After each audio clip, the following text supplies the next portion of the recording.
চীন ও যুক্তরাষ্ট্রের মধ্যে গত মে মাস থেকে সম্পর্কে টানাপোড়েন চলছে।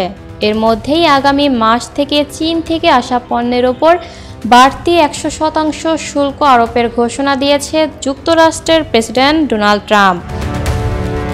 ফলে এই দুই দেশের সম্পর্ক আরও অবনতির দিকে যাওয়ার সম্ভাবনা বেশি। শুক্রবার সামাজিক মাধ্যম ট্রুথে চীনের ওপর শুল্ক আরোপের বিষয়টি ঘোষণা দেন ট্রাম্প। এছাড়া গুরুত্বপূর্ণ সফটওয়্যার রপ্তানির ওপর যুক্তরাষ্ট্র নিয়ন্ত্রণ আরোপ করবে বলেও জানিয়েছেন তিনি। এর আগে ট্রুথে আরেক পোস্টে ট্রাম্প চীনের সমালোচনা করেন।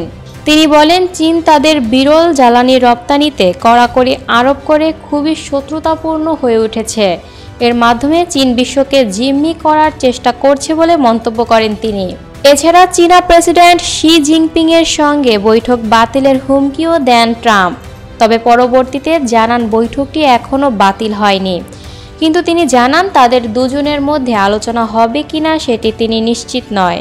চীনের ওপর বাড়তি 100% শুল্ক আরোপের হুমকি দেওয়ার পর মার্কিন পুঁজিবাজারে উল্লেখজনক দরপতন দেখা গেছে। গাড়ি, স্মার্টফোন এবং অন্য আরও কিছু পণ্য তৈরিতে বিরল খনিজ অন্যতম গুরুত্বপূর্ণ উপাদান। এই উপাদান উৎপাদনে চীনের আধিপত্য রয়েছে।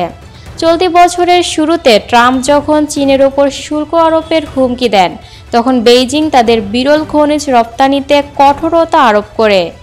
যেসব মার্কিন সংস্থা এই পণ্যের ওপর নির্ভরশীল তারা এতে শঙ্কা প্রকাশ করে।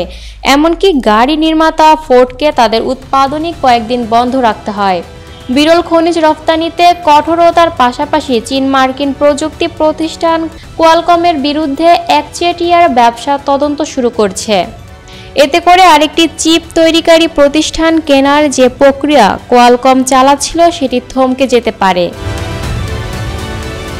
Lucky Akter, People Voice Television, Dhaka.